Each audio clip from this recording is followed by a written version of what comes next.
standoff over tax cuts isn't much closer to being resolved today. This is the first post-election stoush, of course, between the two sides of politics. The government arguing it has a mandate from voters to pass the entire tax package it took to the election. Labor is arguing, well, it's crazy to lock in stage 3 tax cuts now, given they're worth $95 billion and don't kick in for another 5 years. The government is refusing to break up its package, and we still don't know what Labor will do if the government puts that package to Parliament unamended. Today, the Shadow Cabinet met and significantly did not reach a decision on what to do if the government doesn't budge, which it's certainly showing absolutely no signs of doing. Labor has delayed a final decision on this until closer to the actual vote. With Parliament back next week, that decision will have to come fairly soon, though. In the meantime, Shadow Cabinet's agreed on an alternative proposal on tax cuts, which it's put to the government and which the government immediately rejected today. But for what it's worth, here is what Labor has suggested. It's willing to pass the first stage of the tax cuts for low and middle income earners immediately, right now. That's what it's always said. That's long been Labor's position. It's then suggested bringing forward stage 2, which benefits those earning about $90,000 a year and more. It wants to bring that forward from 2022, where it's currently due to kick in, to now. That would cost the budget. It would cost, well, up to $3.7 billion. That would certainly take a big bite out of the surplus forecast for next year, but wouldn't wipe it out altogether. Then Labor says, on stage 3, the most contentious stage, defer it. Defer a vote on this until closer to the time it takes effect, which isn't until 2024 or 25. That's essentially restating its current position, and it's a position the government rejects. Finally, Labor's also saying bring forward some of the infrastructure spending that the government's already planned for the years ahead.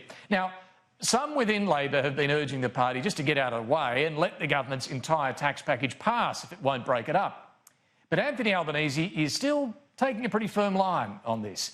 While not ruling out eventually doing just that and waving the tax package through, he is still arguing it's economically irresponsible to pass stage 3 now. Well, we've said very clearly that it's economically irresponsible on stage 3 to pass legislation now which won't occur until not just the next election, but potentially the one after that. Well, stage 3 should be deferred. It's off in the never-never. There's no rush. He's got till 2024-25 if he thinks he can keep getting elected. This is a negotiating position, though, as mentioned, still Labor not ruling out actually letting the whole thing through if the government doesn't break it up. Look, the government's rejected this negotiating proposal from Labor very quickly. It won the election. It's not about to dance to the opposition's tune. We'll be putting that bill into the Parliament just as we put it to the Australian people, just as we outlined it into the budget. We've been very clear about where we stand on this issue. Where Labor sits on this issue is a complete mystery. Well, the government there not willing to budge, not willing to break up this package. If it can't get Labor's support, it will have to look at the crossbench in the Senate. One Nation has already said it won't be supporting stage 3 of those tax cuts. That leaves Centre Alliance with its 2 Senate votes as the crucial player here. Rex Patrick from Centre Alliance joins me now. Senator, thanks very much for your time this afternoon. What do you think of Labor's proposal, its suggestion today that stage 1 be passed immediately, stage 2 be brought forward, and stage 3, a vote on that be deferred? Well, good afternoon, David. It doesn't really matter what Centre Alliance thinks in this instance because the government has come out strongly rejecting it. And that means that we can talk with Labor, we can explore what it is that they're offering, how that might be enhanced.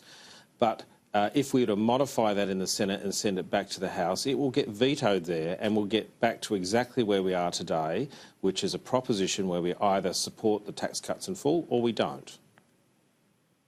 And are you any closer to a decision on whether you will support the tax cuts in full or not?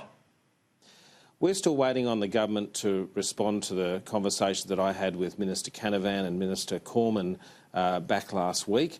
There were some very complex issues raised. Some of the issues need to be analysed to make sure that they would be effective. Others may even require consultation or approval by Cabinet. So we're still waiting on the government. They're in some sense setting the agenda. We have another week or so before we'll be asked to vote for this. if they can get some remedies to our concerns on energy prices, that's a major concern for most people in South Australia, then we may be able to get there. Well, specifically, you're after something that's going to bring down the price of gas. Can you just give us a bit of detail there? Are you talking about reserving a certain amount of gas in future gas developments? The discussions that I've had with Minister Canavan were quite detailed. There were a number of different options canvassed, some of them short-term, some of them long-term. One of the ones that we put on the table was a tightening of the Australian domestic gas security mechanism, such that we make sure there is sufficient gas in the current market to ensure a surplus which will drive down prices. We've also looked at some transparency options, and I know that Minister Canavan has started talking about a prospective reservation policy. Is that something you'd support, a prospective reservation policy, if the Northern Territory Beetaloo Basin or the Narrabri in New South Wales gas fields are developed, reserving some of that for domestic use? Look, I think that is a very good idea.